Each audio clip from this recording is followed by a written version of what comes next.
विद्यार्थी मित्रांनो, आपण आज बघूया DNA पॅकेजिंग इन यूकॅरियोट्स.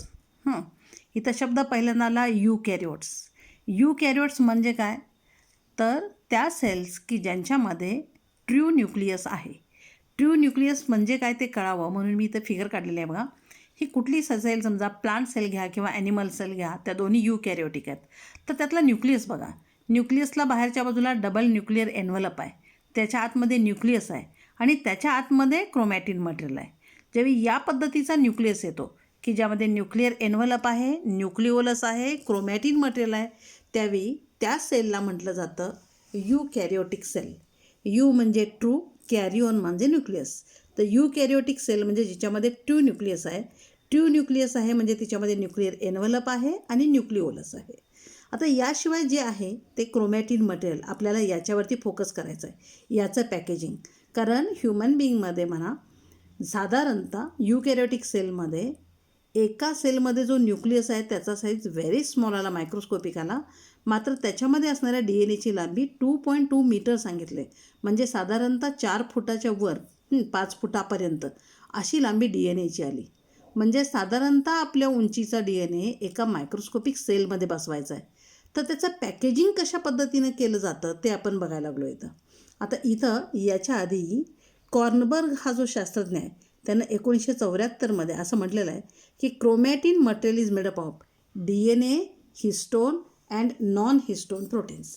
तसं chromatin material is made up of DNA, histone and non histone proteins असं त्यानं सांगितलेलं आहे. आता ह्यापैकी DNAचं स्ट्रक्चर आपण 11वीमध्ये शिकलेलो आहे. ते डबल स्टँडर्ड स्ट्रक्चर आहे. त्याच्यामध्ये रायबोस शुगर आहे, नायट्रोजिनस बेसिस आहेत आणि फॉस्फोरिक ॲसिड आहे. यापैकी फॉस्फोरिक ॲसिड जे आहे त्यामुळं DNAवरती जो चार्ज येतो तो निगेटिव्ह चार्ज येतो. So DNA is negatively charge. हा पॉईंट लक्षात ठेवा, कारण हा नीटसाठी आणि बोर्डासाठी दोन्हीकडे महत्त्वाचा आहे. So DNA is negatively charge. याच्यानंतर येतात ते हिस्टोन प्रोटीन्स. प्रोकॅरियोटमध्ये हिस्टोन प्रोटीन्स नव्हते, यूकॅरियोट्समध्ये आहेत. हा सुद्धा नीटचा क्वेश्चन आहे.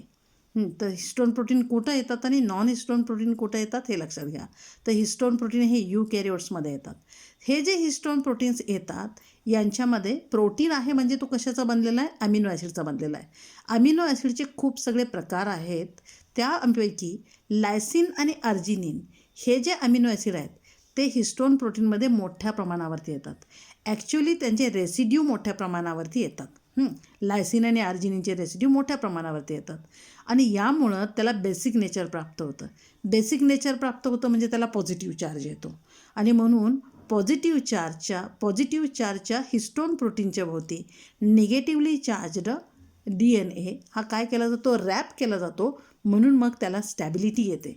तर अशा पद्धतीनं क्रोमॅटिन मटेरियलमध्ये DNA आहे, हिस्टोन प्रोटीन्स आहेत आणि याच्याशिवाय काय आहेत तर नॉन हिस्टोन प्रोटीन्स आहेत की जे की आपण कशामध्ये म्हटलं होतो? प्रोकॅरियोट्समध्ये म्हटलं होतं they contain non histone proteins. आता पुढं बघूयात आपण. तर ह्या पॅकेजिंगची सुरुवात कशी होते? तर पहिल्यांदा DNA मॉलिक्यूल तुम्हाला माहिती आहे तो डबल स्टँडर्ड आहे. तो डबल स्टँडर्ड मॉलिक्यूल जो आहे तो पहिल्यांदा रॅप केला जातो. पहिलं त्याचं पॅकेजिंगमधली first step. The double standard DNA helix is wrapped around the positively charged octamer forming a structure called as nucleosome. म्हणजे पॅकेजिंगची सुरुवात न्यूक्लिओसोमपासून आहे. न्यूक्लिओसोमपासून पॅकेजिंगची सुरुवात आहे. म्हणजे काय काय न्यूक्लिओसोममध्ये काय येतं? तर न्यूक्लिओसोममध्ये येतो DNA आणि अप्रोटीन ऑक्टोमर. आता ह्यापैकी ऑक्टोमर हा शब्द बघा, ऑक्टोमर. ऑक्टो याचा अर्थ 8 हे तुमच्या लक्षात आलं असेल. ऑक्टो म्हणजे 8. म्हणजे आपण म्हणतो मोनो, डाय, ट्राय, टेट्र्या, पेंट्या, हेक्झा, हेप्टो आणि ऑक्टो. ऑक्टो म्हणजे 8. तर ऑक्टोमर हा कशाचा बनलेला आहे? हिस्टोन प्रोटीन मॉलिक्यूलचा बनलेला आहे. तर हे जे हिस्टोन प्रोटीन आहे त्यांच्यामध्ये काय जास्त आहे म्हणलो आपण? लायसिन आणि अर्जिनिन हे अमिनो ॲसिड रेसिड्यूज मोठ्या प्रमाणावरती आहेत. तर हे जे प्रोटीन मॉलिक्यूल्स आहेत, हिस्टोन प्रोटीन मॉलिक्यूल्स, ते कशा पद्धतीनं आहेत? न्यूक्लिओसोममध्ये त्याचे एक फिगर काढलेले आहे बघा. तर इथं न्यूक्लिओसोममध्ये हे 8 मॉलिक्यूल्स काढलेले आहेत, तुम्हाला दिसत आहेत का बघा. तर हा H2A, H2B, H3 आणि H4 असे हे 4 मॉलिक्यूल इथं आपण दाखवलेले आहेत. ह्याला हे 4 प्रोटीन मॉलिक्यूल आहेत, हिस्टोन प्रोटीन्स आहेत आणि हे सगळे एक एकटे नाहीत तर एकाचे दोन आहेत. म्हणजे H2B प्रकारचे दोन मॉलिक्यूल आहेत. हा एक आहे. H2A हा एक आहे, त्याच्याखाली अजून एक आहे. H4 याच्या खाली एक आहे. H3 याच्या खाली एक आहे. असे हे 8 मॉलिक्यूल्स आहेत. 8 मॉलिक्यूल म्हणून आपण काय म्हणलो? ऑक्टोमर. तर हा काय झाला? हिस्टोन प्रोटीनचा ऑक्टोमर झाला. आणि त्याच्या भोवती गुंडाळलेला दाखवला आहे तो मी हा DNA दाखवला बघा. हे त्याचं डबल हेलिक्स नेचर, 2 स्ट्रँड्स. तर हा DNA जो आहे तो इथं H1 प्रोटीनपासून स्टार्ट झाला. बघा, प्रोटीन ऑक्टोमरमध्ये आपण H1ला घेतलेलं नाही. H1 हा बाहेरच्या बाजूला आहे, त्या ऑक्टोमरच्या बाहेरच्या बाजूला आहे.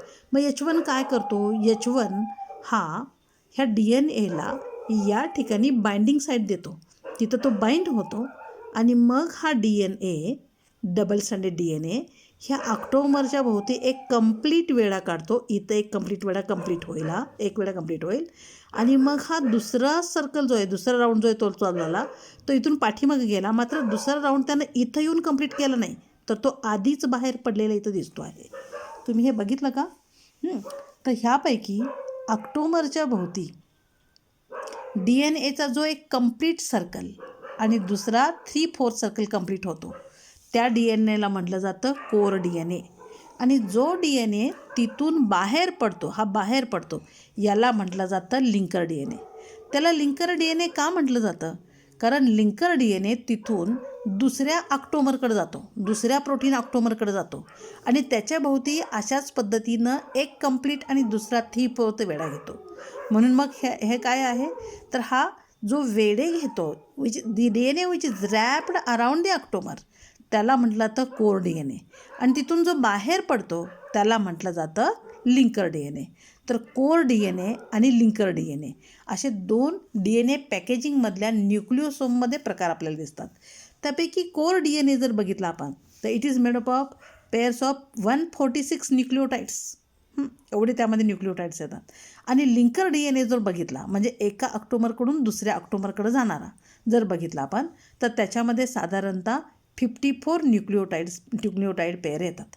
त्यांची लेंथ आहे ती. आणि अशा पद्धतीने एका न्यूक्लिओसोममध्ये साधारणतः 200 न्यूक्लिओटाइड पेअर्स येतात.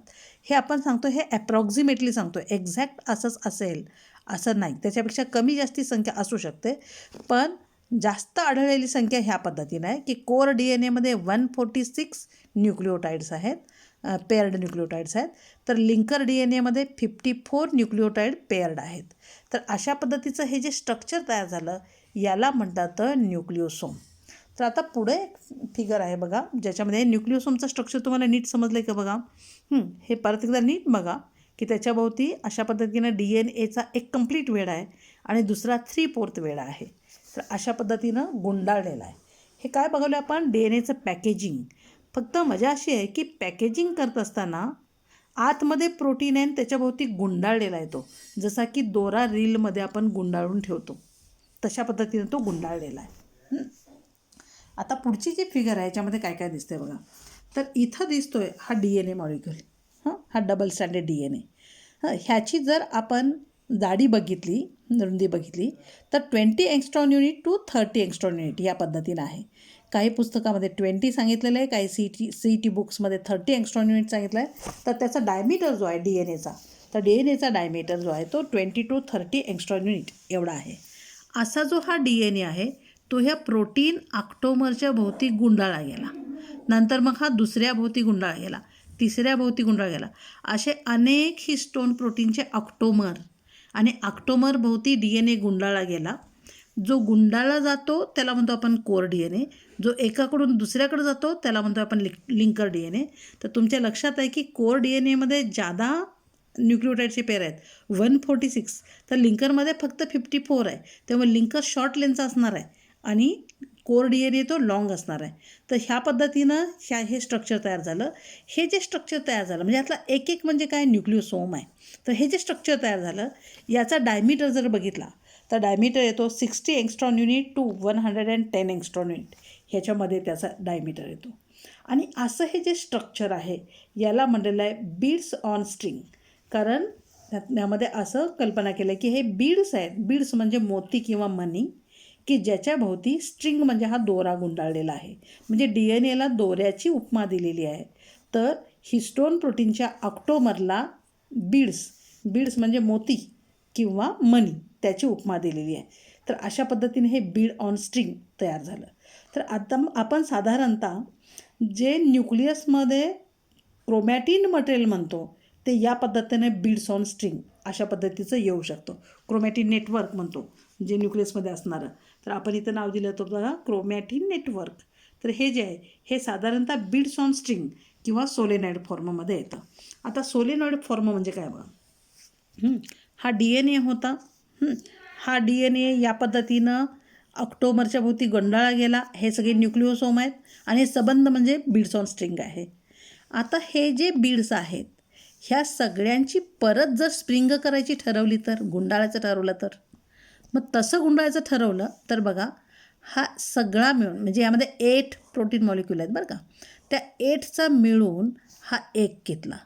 ह्या 8चा मिळून हा दुसरा घेतला आणि असे साधारणतः 6 एकमेकापुढं गुंडाळले. त्यांची एक रिंग केली. मग ती रिंग कंटिन्यू केली. पुन्हा एक 6ची रिंग केली. पुन्हा एक 6ची रिंग केली. पुन्हा एक 6ची रिंग केली. तर जे हे स्ट्रक्चर होईल याला म्हणायचं सोलेनॉइड. सोलेनॉइड जरा नीट बघा. सोलेनॉइड स्ट्रक्चर म्हणजे काय आहे. आपण असं म्हणालो की न्यूक्लिओसोम्स जे आहेत की नाही त्यांची 6ची एक रिंग केली आणि त्या रिंग एकमेकाला जोडणाऱ्या सलग अशा केल्या आपण. तर हे जे बॉलपेनमध्ये स्प्रिंग ज्या पद्धतीनं असते बघा तसं स्ट्रक्चर आहे. पूर्वी बॉलपॉईंटमध्ये अशा पद्धतीची स्प्रिंग असायची किंवा जुना जर टेलिफोन तुम्हाला माहिती असेल तर टेलिफोनची काळी वायर असायची बघा ती या पद्धतीची असायची.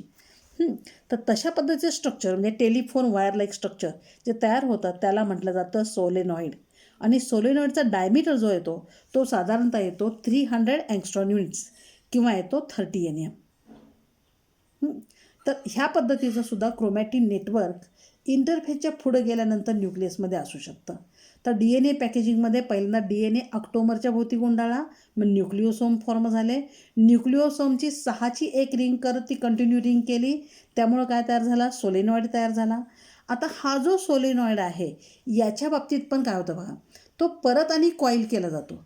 पण सोलेनॉइड परत कॉईल करायचा झाला तर मग परत जॉईनिंग मटेरियल जे आत्तापर्यंत हिस्टोन प्रोटीन वापरलं तशा पद्धतीनं रॅपिंगसाठी इथं कोण येतं तर नॉन हिस्टोन प्रोटीन्स येतात. आणि ह्या नॉन हिस्टोन प्रोटीनच्या भोवती परत ह्या सोलेनॉइडचे लूप फॉर्म व्हायला लागतात. बघा आपण म्हणलो लूप ह्याच्या आधी आपण शब्द वापरला होता डोमेन्स. तर तशा पद्धतीने हे लूप्स फॉर्म व्हायला लागतात. आपण प्रोकॅरियोटमध्ये डोमेन शब्द वापरला आहे. डोमेन म्हणजेच लूप. तर असे हे सुपर कॉइलिंग व्हायला लागतं. हे सुपर कॉइलिंग झालं की ते जे मटेरियल तयार होतं त्याला म्हणतो आपण क्रोमॅटिन फायबर. आता ह्या क्रोमॅटिन फायबरचं परत कंडेन्सेशन होतं म्हणजे ते परत गोळा होतं आणि मग जे तयार होतं त्याला म्हणतो आपण क्रोमोझोम. आणि क्रोमोझोम हा मेटॅफेजला दिसतो बघा. त्याच्या आधी मेटॅफेजला इक्वेटोरियल प्लेटला आलेले क्रोमोझोम दिसतात. तर इंटरफेजपासून प्रोफेजपासून मेटॅफेजपर्यंत येईपर्यंत सोलेनॉइडचं पुढचं सुपर कॉइलिंग अगेन कंडेन्सेशन हे सगळं चालू राहतं आणि क्रोमोझोम या स्टेपला मेटॅफेजला सेल डिव्हिजनच्या क्रोमोझोम येऊन ठेपतात आणि अशा पद्धतीनं हे DNAचं पॅकेजिंग होत राहतं. तर हे सगळं होतं DNA पॅकेजिंग इन यूकॅरियोट्स.